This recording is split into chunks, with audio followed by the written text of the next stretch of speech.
اے محبت عجب آثار نمایاں کر دی، اے محبت عجب آثار نمایاں کر دی،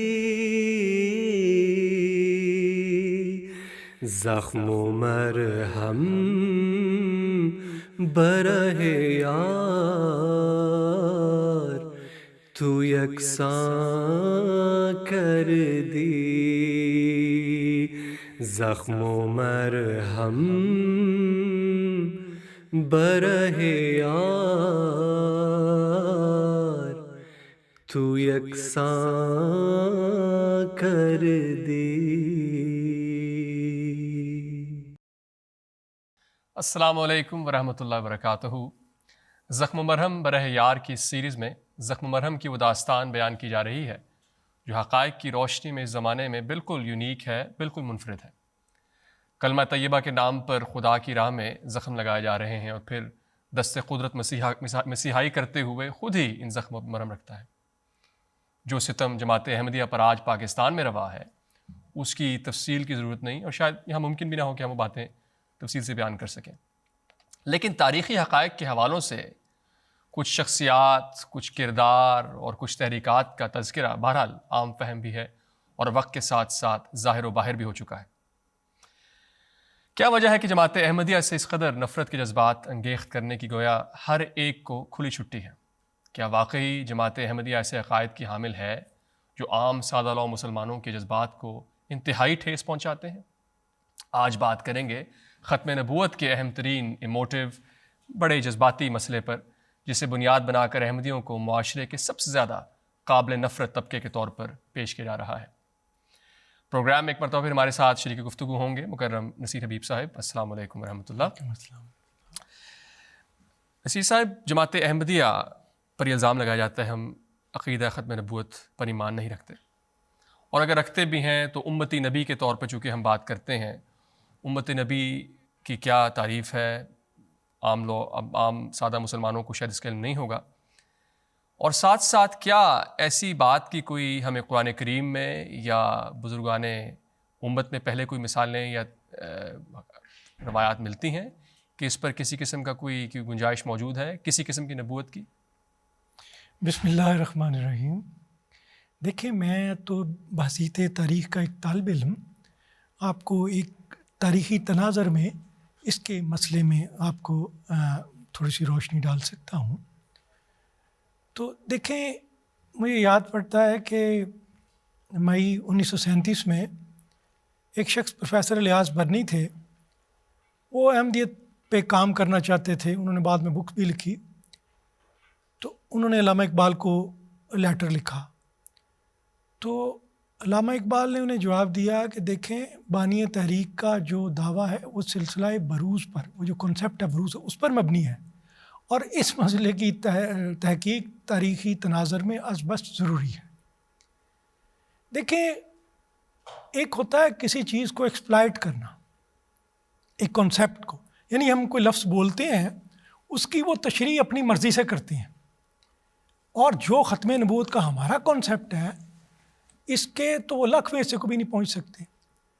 حضرت مسلم موعود رضی اللہ عنہ تفسیر کبیر میں فرماتے ہیں، پیج 221 ہے، جلد سوم ہے، کہ حضرت لوط علیہ السلام حضرت ابراہیم علیہ السلام کے ماننے والوں میں سے تھے اور آپ کے تابع تھے، جیسے حضرت اسحاق اور حضرت اسماعیل آپ کے تابع تھے، اور جس طرح حضرت ہارون علیہ السلام حضرت موسیٰ علیہ السلام کے تابع تھے۔ گو امتی نہ تھے، کیونکہ نبوت اس وقت برائے راست ملا کرتی تھی، اور اس قسم کی نبوت کے ایک پہلو سے امتی ہو ایک پہلو سے نبی، یہ حضرت صلی اللہ علیہ وسلم کے بعد یہ آئی ہے۔ یعنی جو اس کا مطلب ہے نبوت تین قسم کی ہوتی ہے: مستقل تشریحی نبوت، مستقل غیر تشریحی نبوت جو کہ حضرت صلی اللہ علیہ وسلم تک ختم ہو گئی، اس کے بعد غیر مستقل غیر تشریحی نبوت ہے، اور یہ ہم مانتے ہیں. یہ دیوبند کے علماء جو ہیں ختم نبوت کامل انہوں نے کتاب لکھی ہے، اور مفتی صاحب کہتے ہیں کہ یہ کوئی نبوت نہیں ہے یہ جو ہم پیش کرتے ہیں. تو بھائی نبوت نہیں تو پھر آپ کفر کا فتویٰ کیوں لگاتے ہیں؟ یہ نبوت جو ہے وہ کنسیپٹ آف بروز پہ مبنی ہے. وہ بروز کا کیا کنسیپٹ ہے؟ اللہ تعالیٰ نے قرآن پاک میں مومنین کی مثال امرات فرعون اور مریم بنت عمران سے دی ہے. یعنی ایک ایسے مومن جو کہ نفس امارہ کی قید میں ہے، رہائی کی کوشش کرتے ہیں، اور دوسرا جو کہ نفس مطمئنہ تک پہنچ چکے ہوتے ہیں، پھر اللہ تعالیٰ کی روح صدق ان میں پھونکی جاتی ہے، وہ مسیحی نفس بن جاتی ہے. ضرب اللہ مثلا الذین آمنوا امرأۃ فرعون اذ قالت رب ابن لی من عندک بیتا فی الجنہ نجنی من الفرعون وعملہ نجنی من القوم الظالمین ومریم ابنۃ عمران التی احصنت فرجہا فنفخنا فیہ من روحنا. یہ دو مثالیں جو ہیں وہ دی ہیں. یہ قرآن کا کانسیپٹ ہے. یعنی مومن یا تو امرات فرعون کی طرح ہے یا مریم بنت عمران کی طرح ہے. اور یہ جو پھر کوئی مسیحی نفس مومن ہوتا ہے اس میں روح صدق اللہ تعالیٰ پھونکتا ہے جب، تو وہ مسیحی نفس بن جاتا ہے. مولانا یہ حضرت معین الدین چشتی رحمۃ اللہ دم بے دم روح القدس اندر معید میں من نمی گوئم کہ من عیسیٰ مریم شدم. تو وہ بات جو ہے وہ یہ کہتے ہیں. پھر کئی یعنی بزرگوں نے یہ کہا، مولانا روم میں بھی ہے، مولانا روم میں یہ کانسیپٹ ہے کہ جب جیسے نور کا تعلق آنکھ کے لوتھڑے سے ہوتا ہے، جیسے شجاعت کا تعلق بازو سے ہوتا ہے، جس طرح جز کا تعلق کل سے ہوتا ہے، اسی طرح بندے کی روح کا تعلق خدا کی روح سے ہوتا ہے. جب بندے کی روح خدا کی روح سے تعلق پکڑتی ہے تو اس طرح حاملہ ہوتی ہے جیسے مریم کی طرح حاملہ ہوتی ہے. اس سے پھر جو عیسیٰ پیدا ہوتا ہے وہ عیسیٰ نہیں جو خشکی اور تری پہ، بلکہ اس کے کمالات کا کوئی اندازہ نہیں کر سکتا. تو وہ جو کہہ رہے ہیں، وہ مولانا روم کہہ رہے ہیں. ایک مشہور کتاب ہے تشبیہات رومی، تو ڈاکٹر خلیفہ عبدالحکیم نے بڑا کام کیا ہے. انہوں نے لکھا ہے کہ رومی جو ہیں ختم نبوت کے قائل ہیں، انقطاع وحی کا قائل نہیں ہے. تو ہم کیا کہتے ہیں؟ نہیں، بلکہ مسلم اور روم کا مجھے تو یاد ہے کہ شروع میں جو پہلا جو اس کا شعر، جو بلکہ اس کے سر دیوان شعر لکھا ہوا ہے، وہ ہے کہ مثنوی مولوی مانوی ہست قرآن در زبان پہلوی. مطلب وہ تو یہ کہا ہے کہ پہلوی زبان یعنی کہ فارسی زبان کا قرآن کریم میں ساری نچوڑ اس میں بیان کر دی ہے، اور اس پر کوئی اعتراض نہیں کرتا، اور کرنے والی بات بھی کوئی نہیں. وہ بھی مانتے ہیں، بریلوی بھی مانتے ہیں یہ الہامی ہے، اور دیوبندی بھی مانتے ہیں الہامی ہے. یعنی وہ اس کو مانتے ہیں الہامی کلام ہے. یہ دیکھیں الہام کو آپ دیکھیں الہام کو کتنا سیریسلی لیتے تھے. حضرت شاہ عبد الرحیم، حضرت شاہ ولی اللہ کے والد، وہ ان کی عمر 70 سال تھی. وہ ایک بار کسی مقبرے پہ دعا کے لیے آئے تو ایک دم ان کو کوئی انسپائریشن، کوئی الہام ہوا. تو مرید ان کے ساتھ تھے، وہ کہنے لگے کیا ہوا حضور؟ انہوں نے کہا شادی کا حکم ہوا ہے. اب ان کی عمر 70 سال ہے، شادی کا حکم ہوا ہے. اسی مرید نے اپنی بیٹی کا رشتہ دیا ہے، اور اس سے شادی سے حضرت شاہ ولی اللہ پیدا ہوئے ہیں، اور 16 برس کی عمر میں جب وہ فوت ہوئے ہیں ان کو اس نے مسند ارشاد پہ بٹھا دیا تھا. دیکھیں ایک الہام علامہ کر رہا ہے، اس کتنا سیریسلی لے رہے ہیں. اور اس سے پھر حضرت شاہ ولی اللہ نے جو پھر احیاء دین کے لیے خدمات سر انجام دی ہیں. تو کئی بزرگ مثلا یہ الہام انا نبشرک اسمہ یحییٰ، انا نبشرک بغلام اسمہ یحییٰ، یہ الہام ہے. اور مولانا عبداللہ غزنوی کو الہام ہوئے ہیں علم نشر لک صدرک، یعنی قرآنی آیات الہام ہو جاتی ہیں. بات یہ کہ آپ یہ کہنا چاہ رہے ہیں کہ ختم نبوت کو جو عقیدہ ان کا اپنا من گھڑت ہے، اس کے مطابق انہوں نے قرآن کریم کی ساری باتوں سے ایک قسم انکار کر دیا. ایک تو مطلب اللہ تعالیٰ کی اس سنت کو روک دیا ہے جو انسان سے کلام بھی کرنے والی سنت ہے اللہ تعالیٰ کی. پھر اس کے علاوہ نبوت کی ہر فیضان کو روک دیا ہے. تو اس لحاظ سے بہرحال ان کی تو جس مشکل میں خود پڑ گئے ہیں وہ تو ایک نامتناہی سلسلہ ہے. بہرحال یہ بتائیے کہ پھر ایک اور سوال پیدا ہوتا ہے. ہم یہاں ظاہر ہے اکٹھے ہوئے ہیں، تھیولوجی پہ بات نہیں کر رہے بلکہ ہم تاریخی حقائق کو سامنے رکھتے ہوئے باتوں کا تذکرہ ہو رہا ہے. یہ بتائیے کہ تکمیل دین تو ہو گئی، تکمیل ہدایت تو ہو گئی قرآن کریم کے ساتھ، آن وسلم کے وجود کے ساتھ. آن وسلم نے انسانوں کو مکمل ہدایت اپنے عمل سے دکھا دی.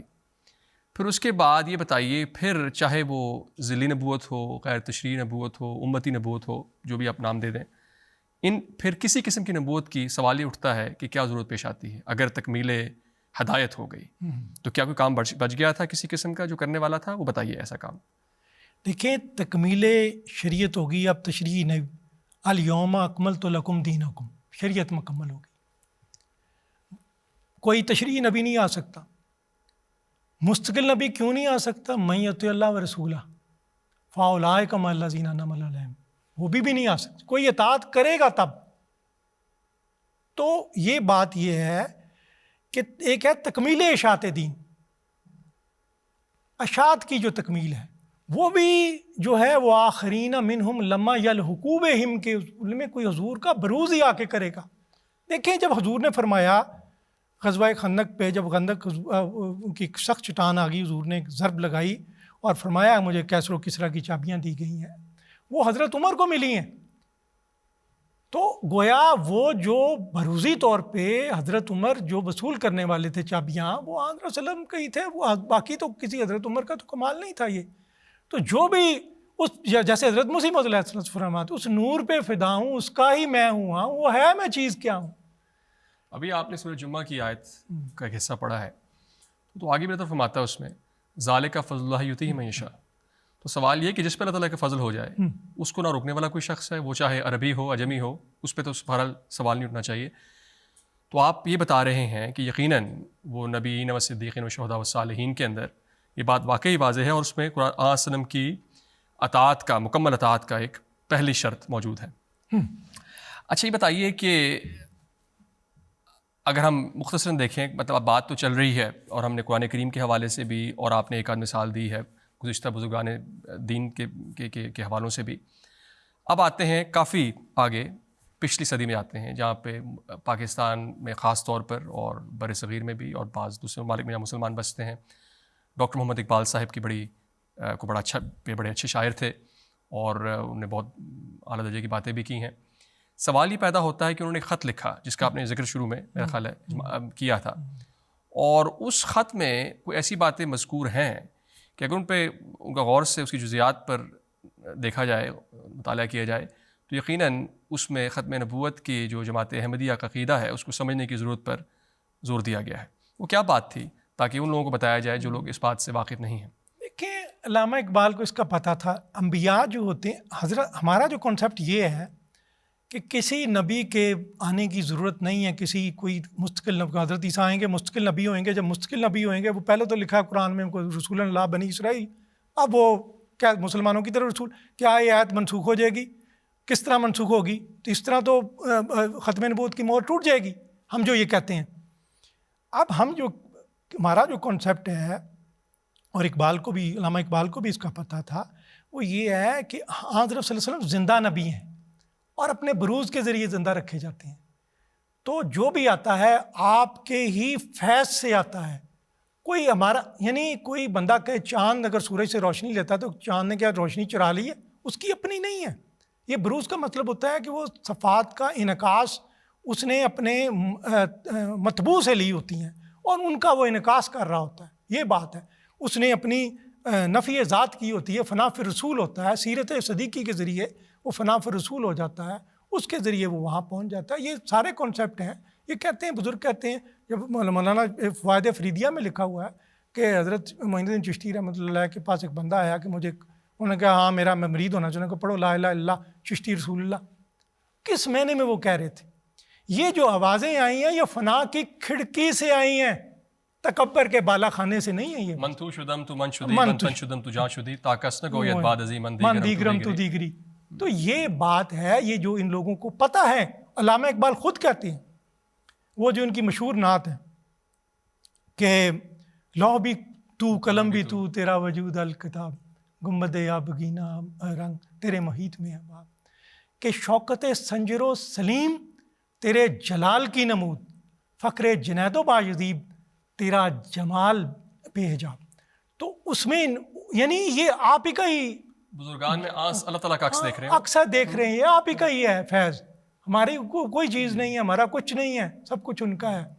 تو اچھا ابھی بتائیے تو ٹھیک ہے، اب بات ہم کر رہے ہیں جس زمانے کی، اقبال کے خط کی بات بھی ہم نے کی ہے، اور اس میں بہرحال حضرت مسلم صلی اللہ علیہ وسلم بھی فرماتے ہیں کہ ہمارا جو ایمان ہے ختم نبوت پر، اس کا لاکھواں حصہ بھی لوگوں میں نہیں ہے، اور دراصل اس کی بخیر بعض آپ نے تشریح بھی کر دی اس بات کی، مزید بھی بات کریں گے آگے انشاءاللہ۔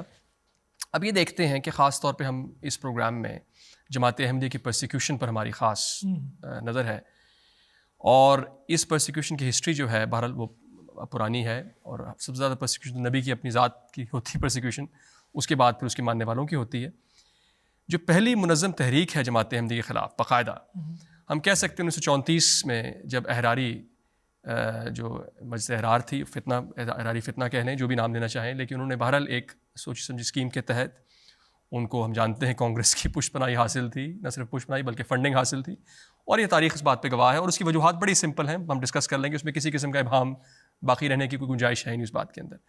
یہ بتائیے مختصراً کہ اس اینٹی احمدیہ تحریک جو شروع کی گئی احرار کی طرف سے، اس کا بیک گراؤنڈ کیا ہے، اس کا کیا پس منظر ہے، کچھ ناظرین کو سمجھ آئے کہ پاکستان میں جو اب حالات نظر آتے ہیں، اصل میں اس کے شاخسانے جا کے ملتے ہیں وہاں سے، ان لوگوں سے جو مسلمانوں کے بھی خلاف تھے، مسلم لیگ کے بھی خلاف تھے، پاکستان کی کریشن کے بھی خلاف تھے، اور کانگریس کے حمایتی تھے، اور انگریز کے ساتھ تھے۔ یہ بتائیے کیا وہ کہاں سے بات شروع ہوئی؟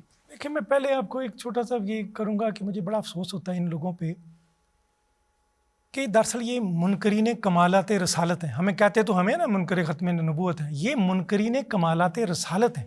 ان کا ایمان یہ ہے کہ حضرت صلی اللہ علیہ وسلم کی امت میں کوئی ایسا بندہ نہیں پیدا ہو سکتا تھا جو اللہ تعالیٰ کی تجلی برداشت کر سکتا، اس لیے حضرت موسیٰ کی امت سے بندہ لایا گیا ہے، یعنی حضرت صلی اللہ علیہ وسلم کی قوت قدسی نہیں، یہ منکرین کمالات رسالت ہیں۔ یہ لوگ، ان کو جو سزا ملی اس وجہ سے ملی۔ تو انہوں نے یہ دیکھا، احرار نے یہ دیکھا، پتہ ہے سب ان لوگوں کو پتہ ہے یہ کیا باتیں کرتے ہیں، لیکن جو نیا نظام آیا تھا، سر سید احمد خان نے علماء کو سیاست کی فیلڈ سے نکال دیا تھا۔ پہلی بار علماء کو لے کے آئے ہیں مولانا محمد علی جوہر خلافت موومنٹ کی تحریک میں، 29 میں؟ نہیں، یہ 1919 میں چلی ہے۔ ٹھیک ہے، اچھا۔ خلافت موومنٹ جب چلی ہے 1919 میں، جب لے کے آئے پہلی بار ان کو موومنٹ میں، تو انہوں نے دیکھا کہ لوگوں کا رسپانس بہت حیرت انگیز ہے۔ خلافت خود ہی انہوں نے ختم کر دی 1924 میں مصطفیٰ کمال پاشا نے۔ اس کے بعد علماء جو تھے وہ رہنا چاہتے تھے، جب ذائقہ لگ گیا تھا منہ کو، اب وہ رہنا چاہتے تھے، ریلیونس ختم ہو گئی تھی، بالکل ختم ہو گئی۔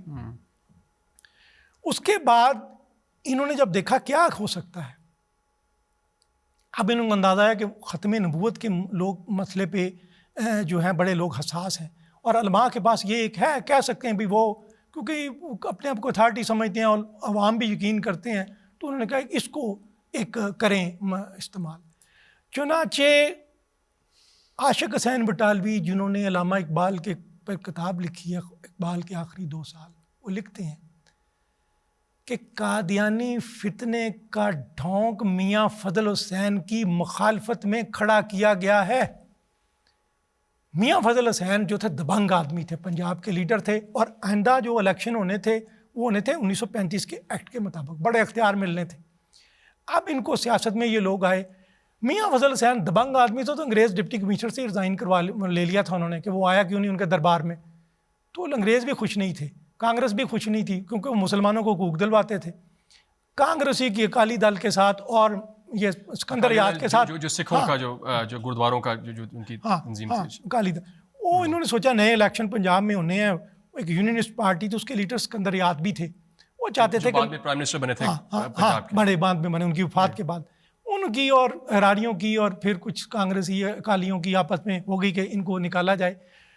اس کو ایکسپلائٹ کرنے کے لیے انہوں نے ختم نبوت کا مسئلہ کھڑا کیا، اور وہ جناب انگریز بھی ناخوش تھے کشمیر موومنٹ کی وجہ سے، انہوں نے بھی احراریوں کا رخ قادیان کی طرف پھیر دیا، اور انہوں نے کہا جی ختم نبوت کے منکر ہیں، یہ مقامات مقدسہ کو اہمیت نہیں دیتے، یہ قادیان کو زیادہ اہمیت دیتے ہیں، یہ حضرت صلی اللہ علیہ وسلم کی عزت نہیں کرتے، نعوذ باللہ، یہ حضرت مسیح موعود علیہ السلام کو۔ آپ نے میاں فضل صاحب کو ذکر کیا ہے، بات یہ ہے کہ ان کے خلاف انگریز بھی تھے، کانگریس بھی تھی، اور احراری بھی ہو گئے ان کے خلاف، حالانکہ ان کی تو اس پھر انہوں نے سوچا کہ کھڑا کیا جائے، لوگوں کی ہمدردیاں دوبارہ کی جائیں، اور اس بنا پہ انہوں نے جا کے قادیان انگریزوں نے بھی ان کی وہ چلے گئے وہاں یہ جلسہ کرتے تھے. حضرت مسلم رضی اللہ تعالیٰ عنہ نے بڑا اچھا رسپانس دیا. وہاں جا کے انہوں نے تقریریں کیں, اور جی باہر آؤ, میں پیدل آؤں گا, آپ کار پہ آؤ, آپ ریشم پہن کے آؤ, میں گاندھی جی کی کھاڑی کھدر شریف پہن کے آؤں گا, مقابلہ کرو میرے ساتھ, یہ کرو وہ کرو. تو حضرت مسلم رضی اللہ تعالیٰ نے فرمایا کہ دیکھیں سارے لوگ برے نہیں ہوتے, آپ ان لوگوں کو سمجھائیں. چنانچہ اس سلسلے کے مشہور عالم مولانا ملک سیف الرحمان صاحب آئے حراریوں کے ساتھ تھے, بعد میں احمدی ہو گئے. تو یہ جو چیزیں تھیں یہ انہوں نے کی. حضرت مسلم موعود رضی اللہ عنہ نے انہوں نے ایک بار موقع پہ, آپ کی بات کاٹ رہا ہوں, ضروری بات یہ کرنی تھی, آپ نے بھی ذکر کیا ہے ان لوگوں کی تقریروں کا, چاہے یہ عطا اللہ شاہ بخاری ہو جس کا ذکر کر رہے ہیں آپ, شورش کشمیری ہو یا چودھری افضل حق ہو فرض کیا, ان سب میں جو خاص بات مشترک ہے ان کی پھکڑ بازی ہے یا کہیں شعلہ بیانی کہہ لیں, اور وہ سلسلہ اب بھی چل رہا ہے. ان لوگوں کو پتہ ہے کہ عوام الناس کو کس طرح انہوں نے انگیخت کرنا ہے. وہ طریقہ ہے کہ تقریر میں بڑے بڑے زمین و آسمان انقلابے میں لائے جائیں اور پھر لوگ سمجھتے ہیں کہ شاید حقیقت اسلام یہی ہے. سوال یہ پوچھنا چاہیے کہ انہوں نے اسلام کی کیا خدمت کی ہے, مسلمانوں کی بطور امت کیا خدمت کی ہے ان لوگوں نے. سوال یہ پیدا ہوتا ہے کیا انہوں نے ملک میں جھوٹ, زنا, ہر قسم کی برائی کو ختم کیا ہے, رشوت کو ختم کیا ہے, کیا لوگوں میں تقویٰ پیدا کیا ہے, کیا تکبر اور نخوت کو دور کیا ہے, کیا جھوٹ کو ختم کیا ہے. ان کی خدمت صرف یہی ہے کہ جماعت احمدی کو گالی نہیں جاتی. فل ایک پولیٹیکل موٹیویٹر تھے. دیکھیں یہ میں بتاتا ہوں, پھر تاریخ جو اللہ تعالیٰ بے نقاب کرتا ہے, جو عزائم ہوتے ہیں نا وہ اللہ تعالیٰ خود بے نقاب کرتا ہے. دیکھیں بات یہ ہے, جب حضرت مسلم موعود رضی اللہ عنہ نے فرمایا آپ الزام لگاتے ہیں ہم پہ, ہم ختم نبوت کو نہیں مانتے, حضرت مسیح موعود حضرت صلی اللہ علیہ وسلم کا احترام نہیں کرتے. دیکھیں ہم مبالغہ کرنے کے لیے تیار ہیں.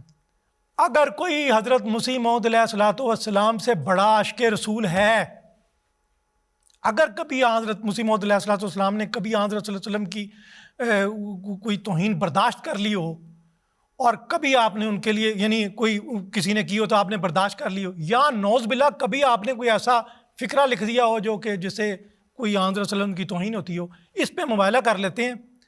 ہم کہتے ہیں کہ حضرت مسیح موعود علیہ السلام جتنا بڑا عاشق رسول کوئی نہیں, اور وہ ہم مقامات مقدسہ کو قادیان سے زیادہ اہمیت دیتے ہیں. اگر ہم جھوٹے ہیں ہم پہ ہمارے بیوی بچوں پر عذاب نازل ہو, اور اگر آپ سچے ہیں آپ یہی قسم کھا کے آپ کہہ دیں نہیں آئے مقابلے پہ, یہ بڑکیں کر کے لگو کے چلے گئے. پھر ہوتا کیا ہے, یہ 34 کی بات کی آپ نے, جو میں 1934 کی بات کر رہا ہوں. اس کے بعد ہوا کیا ہے 1935 میں حضور نے پھر یہ آگے جواب ان کا دیا. ہوتا کیا ہے 1935 یہ اگر بڑکیں لگاتے ہیں کانگریس چیلنج دیتے ہیں, اور حضور نے 1935 مئی 1935 میں کہا کہ میں ان کے پاؤں کے نیچے سے زمین نکلتی ہوئی دیکھ رہا ہوں. اس کے بعد پھر آپ بتائیے پھر شہید گنج کا مسجد شہید گنج واقعہ کیا ہوا, جس میں امبیرسمنٹ ان کی ہزیمت جن کو اٹھانی پڑی احراریوں کو اس کے بعد 1 سال کے اندر اندر. دیکھیں وہ بے نقاب ہو جاتی ہے, اللہ تعالیٰ خود بتا دیتا ہے. تو ہم نے طریقہ جدید شروع کی اس موقع پہ, اس چیلنج کے جواب میں کوئی بدتمیزی کسی سے نہیں کی, کوئی ایسا جواب نہیں دیا, جواب پازیٹیو رسپانس دیا. طریقہ جدید شروع کی اسلام کی تبلیغ کے لیے. اس کے بعد حضور نے فرمایا میں ان کے پاؤں کے نیچے سے زمین نکلتی ہوئی دیکھ رہا ہوں, اور ان کو کوئی پوچھنے والا نہیں ہوگا. جولائی میں ایک مسجد شہید گنج تھی جو کہ جو ہے مغلوں کے عہد میں قائم ہوئی تھی, وہاں لاہور میں ذکریہ خان نے ایک سکھ کو, تارو سنگھ کو, اس کے بال کاٹ دیے تھے. اس طرح وہ سمجھتے ہیں, وہ ایک مسجد میں ایک احاطہ تھا جہاں یہ سزا اسے دی گئی تھی. یہ سمجھتے تھے سکھ یہ ہمارے لیے مقدس جگہ ہے. انہوں نے جب سکھ پیریڈ میں 1762 میں یہ اس پہ قبضہ ہو گیا سکھوں کا, تو اس کے بعد یہ سکھوں کے تحت چلی آ رہی تھی مسجد. جب انگریزوں کا 1849 میں کنٹرول ہوا تو مسلمانوں نے کوشش کی کہ مسجد واگزار ہو جائے, لیکن یہ معاملہ چلا آ رہا تھا, پینڈنگ چلا آ رہا تھا. اور یہ 8 جولائی کو سکھوں نے ایک دم اس مسجد کو شہید کر دیا. اس پر ان کو کہا گیا, مولانا ظفر علی خان نے کہا باہر نکلیں. تو اس کے بعد انہوں نے کہا کہ ہمارا پروگرام کونسلوں میں جانے کا, ہم جیل میں تھوڑا جائیں گے. لوگوں نے جب ان کی یہ دیکھی حالت کہ ان کا تو کونسلوں میں جانے کا پروگرام ہے, تو مسجد کی غیرت نہیں ہے. وہ مولانا شوکت علی نے کہا, مولوی ظفر علی خان نے کہا کعبے کی بیٹی کی توہین سکھوں کی کدالوں سے ہوئی ہے, باہر نکلو. لیکن کہاں جی, وہ 37 کے الیکشن جو ہونے تھے 35 کے ایکٹ کے مطابق وہ انڈرسٹینڈنگ ہو گئی تھی کالیوں سے. یہ نے کہا ہمارا نہیں پروگرام, ہمارا پروگرام کونسلوں میں جانے کا, ہم کون سے جیل میں جائیں, لو جی ہم نے تو الیکشن لڑنے ہیں. لوگوں کو جب یہ بے نقاب ہوئے, اور مولانا ظفر علی خان نے کہا اور تم کیا کرو گے میاں مرزا محمود کا مقابلہ تمہارے لگے بندے قیامت تک ان کا مقابلہ نہیں کر سکتے. تمہارے پاس کیا ہے؟ گالیاں. سوائے گالیوں کے تمہارے پاس کیا ہے؟ ان کے پاس ایک جماعت ہے جو اپنا تن من دھن سب کچھ قربان کرنے کے لیے. ان کے پاس علم قرآن ہے. تمہارے پاس کیا ہے؟ اور تف ہے تمہاری غداری پہ. اس کے بعد جو کہتا تھا نا مطالعہ شاہ بخاری کہ میں آج نہ ہو آپ موٹر پہ آؤ, میں پیدل آؤں گا, آپ ریشم پہن کے آؤ, میں گاندھی جی کی کھاڑی کھدر شریف پہن کے آؤں گا. پھر اتنا برا حال ہوا, سرپنچ لکھنوی کا اخبار ہے, اس نے لکھا مطالعہ شاہ بخاری صاحب کے لیے کہ پھرتے ہیں میر خوار کوئی پوچھتا نہیں. اور یہ پھر وہ کیا کہتے تھے کہ خود اس نے دلی دروازے کے باہر تقریر کرتے مولانا طالع شاہ بخاری نے کہا کہ 3 سال ہو گئے ہیں, گلا آپ نے ہمارے گلے میں پھندا ڈالا ہوا, نہ ہم پھندا چھوڑتے ہیں نہ ہماری جان نکلتی ہے. یعنی وہ جو کہ وہاں چیلنج دیتے تھے, پھر پھرتے تھے میر خوار کوئی پوچھتا نہیں تھا. اور پھر یہ وہ افضل حق یہاں تک کہتے تھے ہم پہ تذاب ڈالے گئے, یعنی مسجدوں میں انہیں دھکے دے کے نکالا گیا جب ان کی یہ ایکسپوجر ہو گیا, ایکسپوز ہو گیا کہ ان کے تو جو حزیمت اٹھانی پڑی ان کو, جو امبیرسمنٹ ہوئی ان کو. دراصل وہی بات ہے اس پروگرام کی بھی, زخم و مرہم برہ یار, کہ ہمیں زخم لگائے گئے 34 میں, جس طرح انہوں نے آ کر حضرت مسلم معود جماعت احمدیہ کے دوسرے امام تھے, ان کی موجودگی میں قادیان میں جا کے جو باتیں کی ان لوگوں نے, اور اس کے بعد جو ان کے ارادے تھے قادیان سے اینٹ بچانے کے. تحریک جدید کا ذکر کیا آپ نے. تحریک جدید کا ایسا معاملہ ہے کہ اس زمانے میں اس سے بڑی خدمت تحریک جدید جو اسلام کی کر رہی ہے آج بھی, اس بات کو کتنے سال ہو چکے ہیں, آج کوئی 86 ایئرز ہو چکے ہیں, 85 ایئرز. اتنے عرصے میں اب تک دنیا میں کوئی منظم تحریک کوئی بھی ہو جو اسلام کی خدمت اس تحریک سے بہتر کر رہی ہو, کوئی نہیں ہے. تو جس کا آغاز تو اللہ تعالیٰ نے ہمارے زخموں پر مرہم خود رکھے ہوئے ہیں, اور پھر لوگوں کی جو ہے نا چھٹتی نہیں منہ کو یہ کافر لگی ہوئی. ان لوگوں کو تقریریں کرنے کا مزہ آتا ہے, سیٹیں لینے کا شوق ہے, وہ اب بھی شوق چل رہا ہے, وہی تقریریں ہیں, وہی لفاظی ہے, وہی قیل و قال ہے, اور عمل نظر نہیں آتا. جماعت احمدیہ کے خلاف عقیدہ ختم نبوت سے انحراف کا ڈھنگ آج بھی ویسے ہی کیا جا رہا ہے جیسے ہم احرار کے واقعات سن رہے ہیں. احرار کی بدنیتی تھی, کانگریس نوازی, اور اس کے علاوہ پاکستان دشمنی, جس کا بعد میں ذکر کریں گے انشاءاللہ, اور انجام بھی سب کے سامنے ہے کیا ہوا ان کے ساتھ. اور ایک طرف دیکھیے جماعت احمدیہ کا حسن عمل, خلافت کے سائے تلے تاریخ کا ایک لامتناہی روشن باب ہے یہ. حریم جانا کو جانے والے تمام رستے ہم ہی نے کھولے, تم ہی تھے پہرے بٹھانے والے, غنیم تم ہو حبیب ہم ہیں.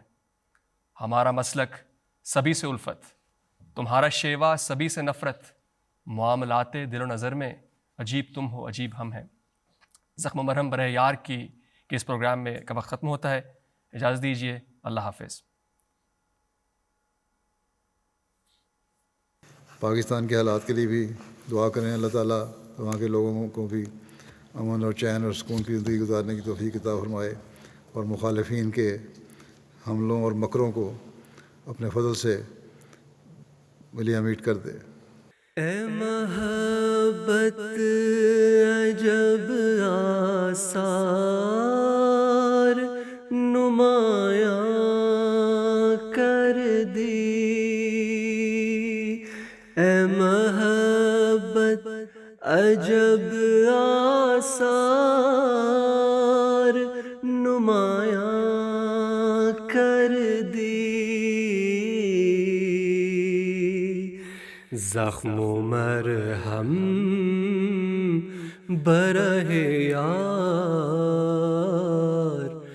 تو یکساں کر دی.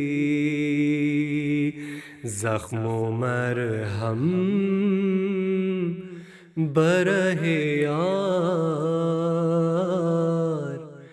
تو یکساں کر دی.